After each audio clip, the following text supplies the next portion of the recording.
Radio Claret América presenta Sediento de ti, la palabra, fuente de vida, con el sacerdote misionero claretiano Tony Díaz. Reflexiones diarias del Evangelio. Aquí iniciamos. Bienvenidos, hermanos, a nuestras reflexiones.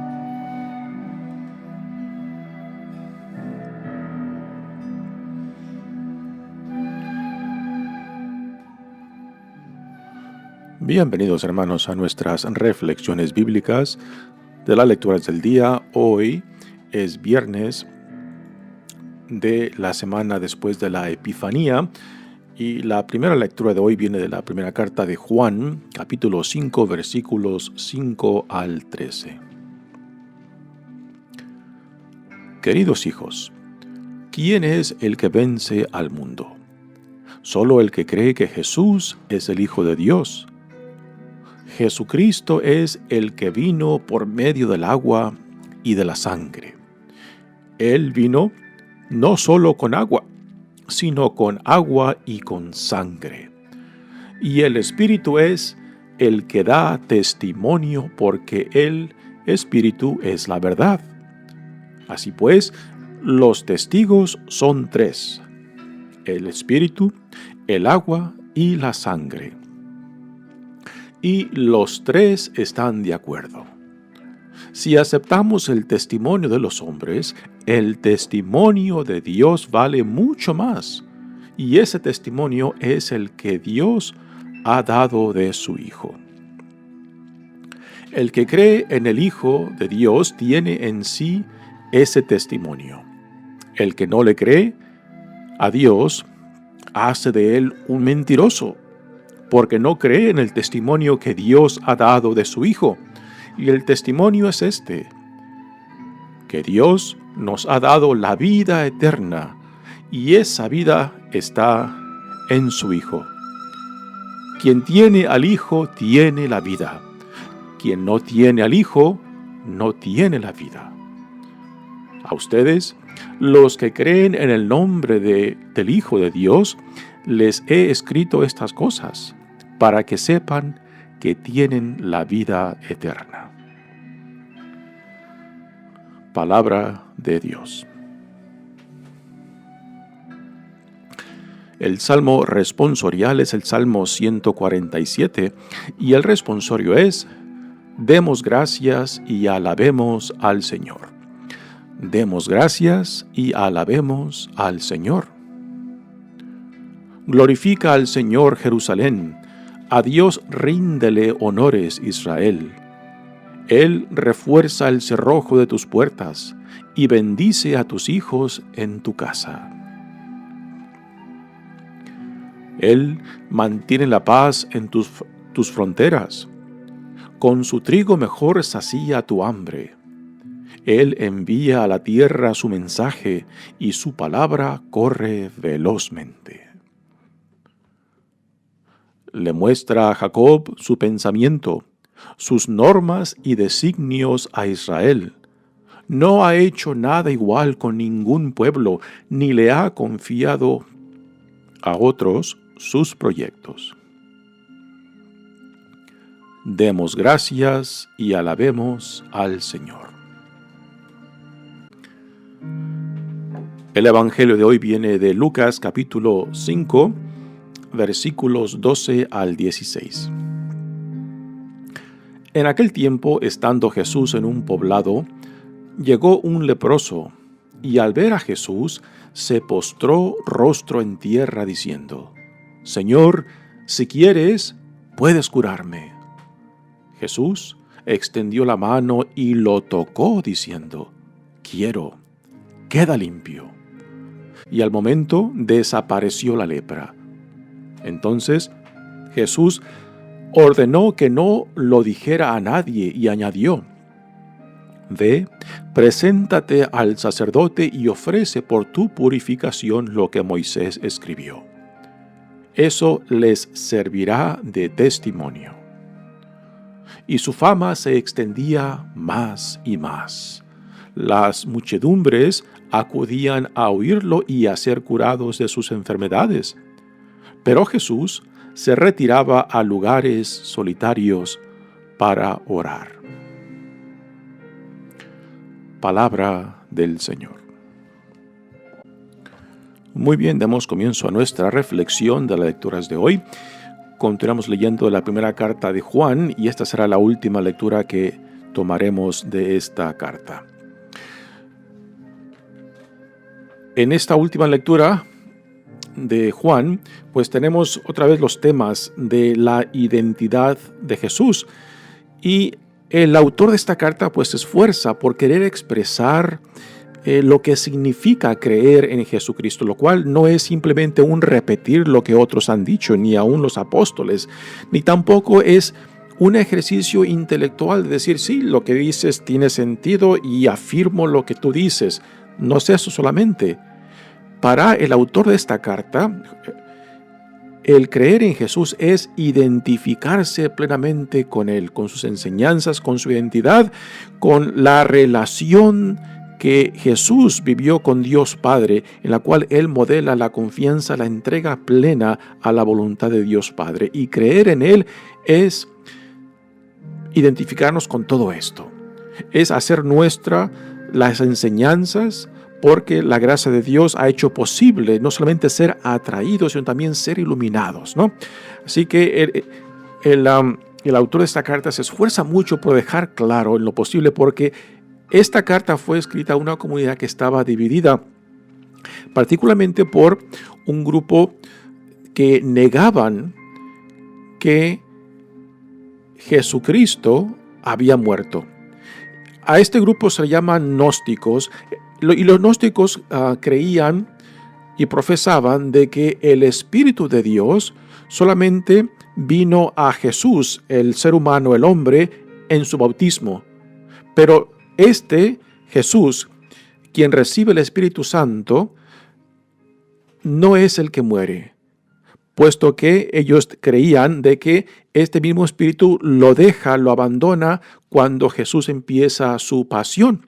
Así que para los gnósticos, imaginar o creer de que Dios había muerto era simplemente inconcebible. Por eso creían de que el Espíritu lo había abandonado y el que muere es solamente un hombre, no es Dios hecho uno con nosotros. Así que esta carta en gran parte está dirigida a aquellos que contradicen la enseñanza apostólica de que quien muere crucificado en la cruz no solamente es un hombre, es Dios hecho uno con nosotros, y que por tanto en su muerte y resurrección, pues entonces ahí es donde se lleva a cabo la redención de nuestra humanidad, porque Él murió y resucitó, entonces en Él toda la humanidad, toda la creación comparte en esa victoria. Así que este es el trasfondo de esta carta, que está dirigida a aquellos precisamente que no creen que el que muere en la cruz es Dios mismo, Dios encarnado, o sea, el Dios hombre. Aquí entra esta profesión de que doble naturaleza de Jesucristo, de que es verdadero hombre y verdadero Dios, y que por tanto aquel que nace, aquel que es bautizado, aquel que vive, aquel que se identifica plenamente con la voluntad de Dios hasta el punto de dar su vida, ofrecer su vida como una donación, como un sacrificio por la redención, la salvación de toda la creación, es el mismo Dios hecho uno con nosotros, ¿no? Así que repito, este es el trasfondo de esta carta, y por eso constantemente regresa al tema el autor de esta bella carta de Juan. Dice: queridos hijos, ¿quién es el que vence al mundo? Solo el que cree que Jesús es el Hijo de Dios. Jesucristo es el que vino por medio del agua y de la sangre. ¿A qué hace referencia esto de que vino por el agua y de la sangre? La mayoría de comentaristas de esta carta dicen de que el agua se refiere a su bautismo y la sangre se refiere a su muerte. Algunos comentaristas, particularmente católicos, dicen de que también el agua y la sangre hace referencia al sacramento de la Eucaristía. Pero es muy rara la referencia a la Eucaristía solamente con la sangre. Casi siempre es una combinación del pan y vino y no simplemente la sangre. Así que no encaja muy bien ese comentario de que el agua y la sangre apuntan o simbolizan la Eucaristía.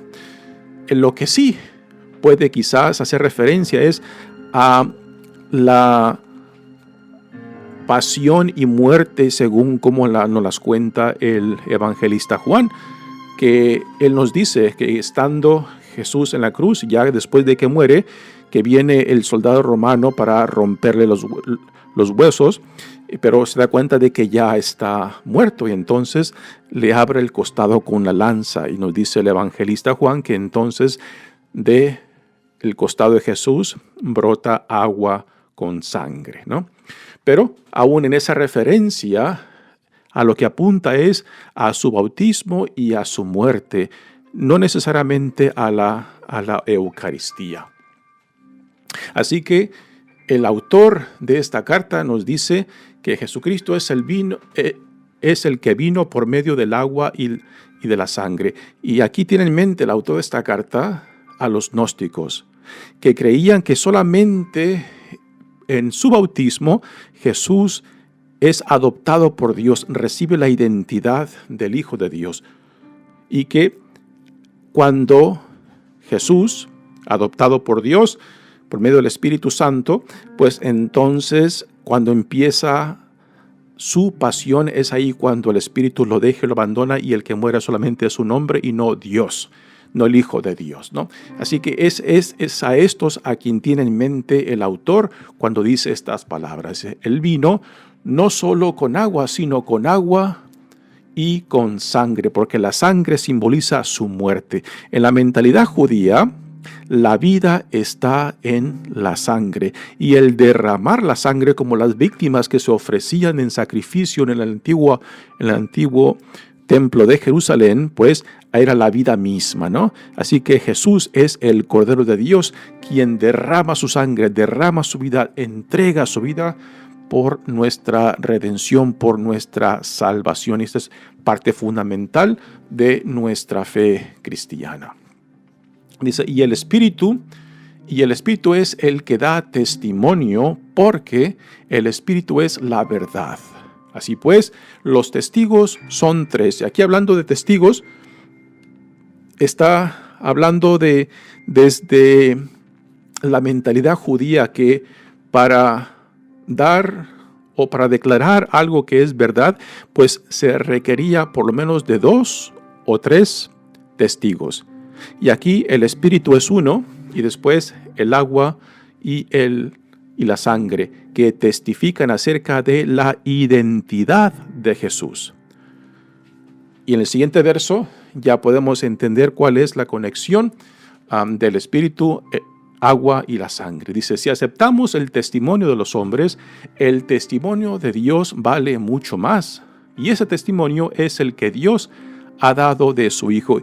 ¿Y cuál es el testimonio que ha dado?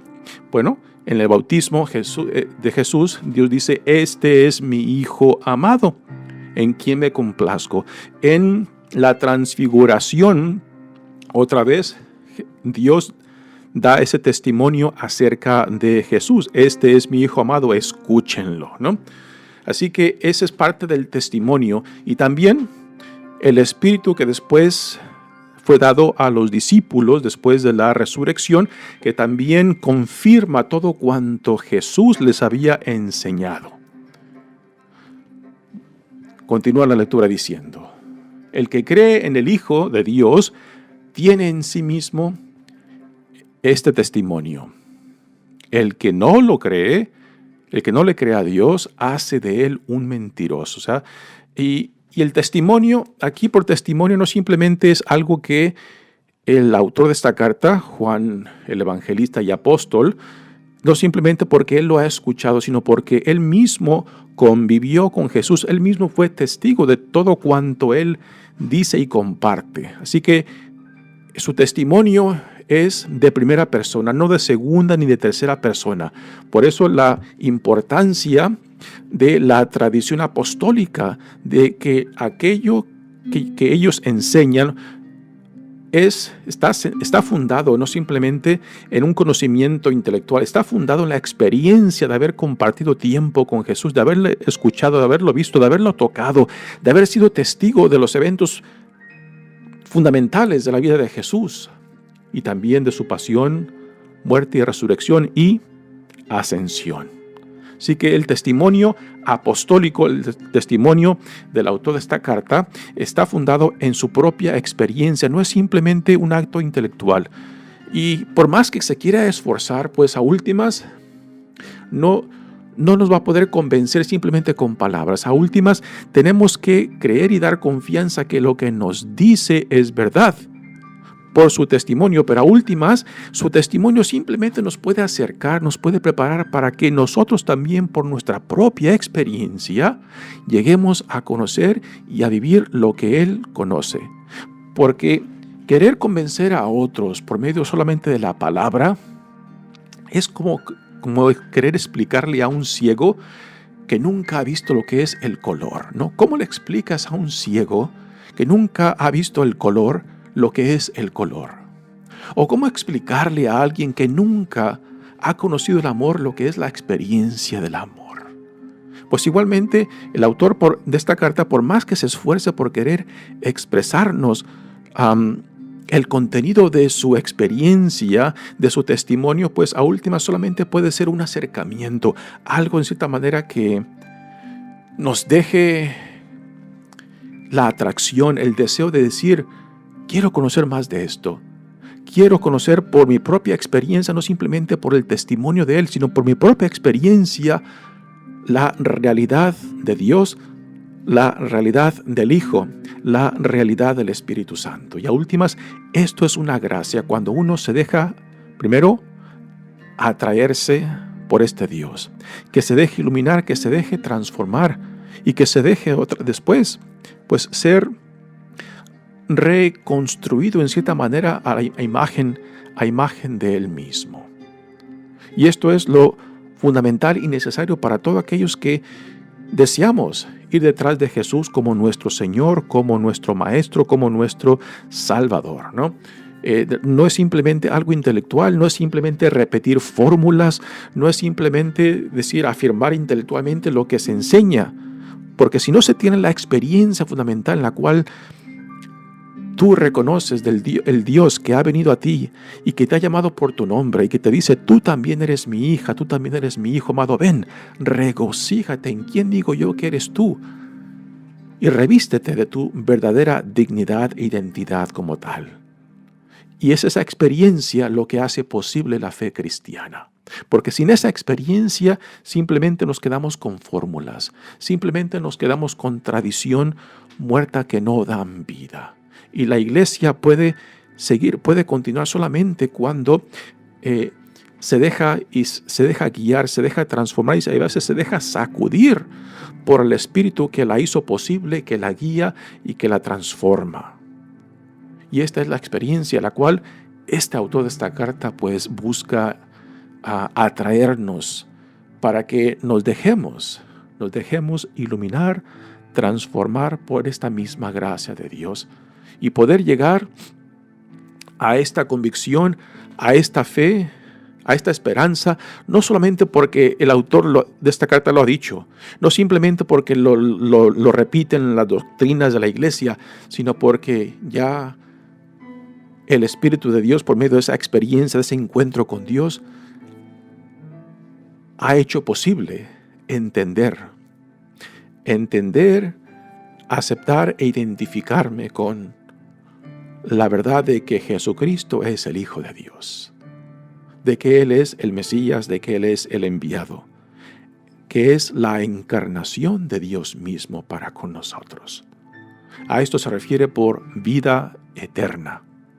Dice: quien tiene al Hijo tiene la vida, quien no tiene al Hijo no tiene la vida. A ustedes, los que creen en el nombre del Hijo de Dios, les he escrito estas cosas para que sepan que tienen la vida eterna. Y tener la vida eterna no significa de que uno ya no va a tener más dificultades o problemas de que ya el mundo todo será de rosita. No, no significa eso. Tener la vida eterna significa la identificación con Cristo, identificación con la voluntad de Dios, ¿no? Y que esa identificación con Él es lo que nos proveerá con la gracia, con el Espíritu, con aquello que es necesario para enfrentar todo aquello cuanto se opone o rechaza el plan que Dios ha inaugurado en Jesucristo, su reino. Muy bien, pasemos ahora al Evangelio de hoy. Es una continuación del Evangelio de ayer. Jesús, después de que salió del desierto, ya plenamente identificado con la voluntad de Dios, pues empieza su ministerio público. Ya en Galilea su nombre se ha hecho famoso, popular, ya la gente lo ha escuchado y se han enterado de las grandes cosas que Dios en él y por medio de él está llevando a cabo, tanto con su predicación, con su palabra, como por la sanación y la expulsión de demonios.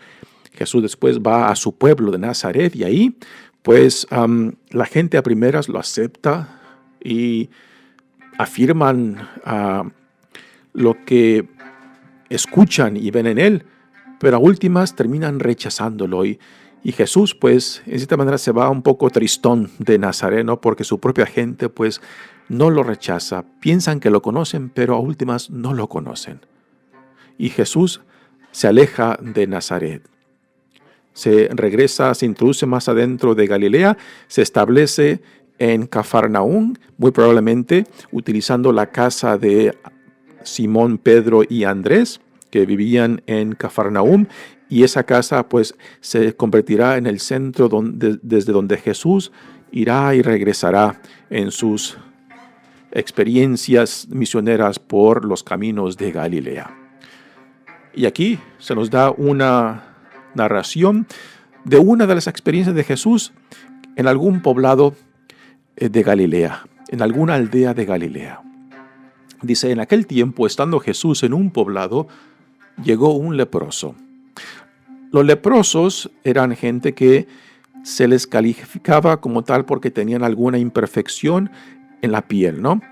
Hoy en día, pues, hay varias enfermedades, nos dicen los doctores, que parecen lepra, pero que no son lepra. Así que cualquier enfermedad, cualquier imperfección de la piel podía ser tomada como una lepra, y la lepra pues era temida porque pensaban que era muy contagiosa. Hoy en día sabemos que no es tan contagiosa como se pensaba en aquellos tiempos. Y un leproso, cuando se le calificaba de que tenía lepra, pues no solamente era la enfermedad física, sino también era la impureza ritual que después forzaba a la comunidad a separar a tales personas de sus familias y de la comunidad. Así que los leprosos tenían que vivir a las orillas de los pueblos y tenían que andar gritando impuro, impuro, para que nadie se le acercara y quedaran impuros ellos también ritualmente, porque al quedar impuros ritualmente no podían participar en los ritos religiosos. Así que este leproso muy probablemente se topa con Jesús en las afueras de alguna aldea o algún pueblo. Y lo ve a Jesús, lo reconoce. Quizás ha escuchado acerca de él. Y al verlo, se postra ante Jesús con cara a tierra. Uno puede imaginarse, ¿no? El leproso ve a Jesús hasta qué distancia se mantuvo, ¿no? O sea, porque la exigencia de la comunidad era de que no se podían acercar a otras personas y tenían que ir gritando impuro, impuro, para que otros le pudieran mantener distancia. Así que podemos imaginar que el leproso a cierta distancia se echa al suelo con cara en la tierra y le dice a Jesús: Señor, si quieres, puedes curarme. Palabras bellísimas, palabras que reconoce que el poder de Dios está en Jesús. Eso el leproso no lo duda. Pero de lo que sí tiene duda es de que si este hombre, Jesús el Nazareno, tendrá el valor de no solamente acercarse a él, sino también sanarlo. Eso es lo que queda en duda en el leproso. No duda de que Jesús, al decirle Señor, es un título que refleja de que el leproso reconoce que este hombre es un hombre de Dios, ¿no? Que en cierta manera en él habita la presencia y el poder de Dios. Así que eso lo reconoce el leproso, pero aún no está seguro si este hombre, Jesús el Nazareno, se va a atrever a acercarlo y a sanarlo porque es leproso. Porque implicaría de que al acercarse, pues Jesús quedaría impuro ritualmente. Pero la gran sorpresa del leproso es de que Jesús le contesta. Jesús extiende la mano así. Jesús acerca ese distanciamiento. Jesús deshace esa separación entre el leproso y él. La separación que la sociedad, que la comunidad exigía. Jesús rompe ese tabú, estrecha la mano y se atreve a tocarlo. Qué sorpresa del leproso de ver que Jesús no simplemente se acerca a él, sino que se atreve a tocarlo. Algo que simplemente un judío simplemente no lo podía hacer porque implicaba el quedar impuro ritualmente. Para Jesús, que es la manifestación de Dios mismo, pues este tabú simplemente no encaja. Este tabú simplemente no existe. Y le dice al leproso, quiero. Queda limpio, ¿no? Hoy podemos quizás interpretar estas palabras de Jesús diciendo, claro que sí, hermano, ¿cómo que no? Claro que lo quiero, claro que lo deseo. Queda limpio, ¿no? Y la gran sorpresa es de que Jesús toca al leproso. El leproso quizás se quedó en shock, quizás sorprendido por el hecho de que no solamente se acercó a él, sino que también lo tocó. Y el contacto físico, pues también es algo muy importante. El ser humano necesitamos del contacto físico de otros seres humanos. Ya estudios de niños recién nacidos nos dicen de que si un niño, un recién nacido, no siente el calor humano, no siente el cariño y el amor de que se le hable, de que se le toque, de que se le acaricie, esa criatura muere, ¿no? Como seres humanos necesitamos del contacto, necesitamos de saber de que estamos no solamente en relación, sino también en contacto físico, de que otro ser humano pues tenga esa cercanía conmigo. Así que la gran sorpresa de este leproso, que las normas de pureza de la comunidad judía decía de que él tenía que estar separado de su familia, de su sociedad, y de que nadie podía acercarse a él, y peor todavía, nadie podía tocarlo, ¿no? Y que este hombre, Jesús el Nazareno, rompa ese tabú y lo toque y le dice, claro que quiero que quedes limpio. Y al momento desapareció la lepra, dice el Evangelio. Entonces Jesús le ordenó que no lo dijera a nadie y añadió, ve y preséntate al sacerdote y ofrece por tu purificación lo que Moisés prescribió. Así que Jesús le ordena que no le dijera a nadie. ¿Por qué Jesús dice esto, no? Esto lo tenemos también en el Evangelio de Marcos, ¿no? Quizás Jesús no quiere que sea reducido simplemente a alguien que hace milagros, alguien que sana, porque para Jesús lo más importante es la palabra, el Evangelio, la buena nueva que Él viene a compartirnos, de que el reino de Dios ya está presente en Él mismo, ¿no? Y de que ser parte de este reino es reconocerlo a Él como el Mesías, el enviado, el Hijo de Dios, ¿no? Y escuchar su palabra no simplemente es escucharla físicamente, sino entenderla, identificarnos con Él y después vivir por medio de esta palabra que Dios, por medio de Jesucristo, nos da. Así que Jesús no quiere que sea reducido simplemente como alguien que hace estas cosas fenomenales, sanaciones, expulsión de demonios, milagros, ¿no? Él quiere que aquellos que lo escuchen se identifiquen con la visión del reino que Él está revelando. Y lo manda al sacerdote judío para que certifique que este hombre que antes tenía lepra ahora ya está sanado y que ofrezca la ofrenda prescrita según la ley mosaica, lo cual dice que tenía que ofrecer por lo menos un par de pichones por su sanación. Y también esta certificación pues es un testimonio acerca de Jesús, de su enseñanza, de su autoridad, de su identidad, ¿no? Así que este enviar al ahora sanado de la lepra con el sacerdote era para que certifique su limpieza y pueda regresar tanto a su comunidad como a su familia. Porque esta sanación también es una sanación social y comunitaria, como lo es también físicamente, porque lo regresa a su familia. Pero también el testimonio de este hombre ya sanado, pues ante las autoridades afirmará la identidad y autoridad de Jesús. Y después termina diciendo, y su fama se extendía más y más. Las muchedumbres acudían a oírlo y a ser curados de sus enfermedades. Pero Jesús se retiraba a lugares solitarios para orar. Así que Jesús no se dejaba simplemente que fuera aplaudido y alabado por la gente. Jesús no necesitaba ni los aplausos ni el reconocimiento de la gente. Él lo que deseaba y esperaba de ellos, como también de nosotros, es de que nos identifiquemos con su visión del reino que Él está revelando. Y por eso Él buscaba la soledad. ¿Para qué? Para afirmar su relación con Dios Padre, para alimentarse de la relación con Dios Padre y no dejarse que se le subiera a la cabeza, ¿no? Pues los halagos, los aplausos de la gente, porque eso es lo que Jesús no buscaba. Lo que Él buscaba es hacer la voluntad de Dios Padre y de que la gente realmente escuchara, entendiera, aceptara esta visión del reino que Dios estaba llevando a cabo en Él y por medio de Él. Mi nombre es Padre Tony Díaz, misionero claretiano, que Dios los bendiga.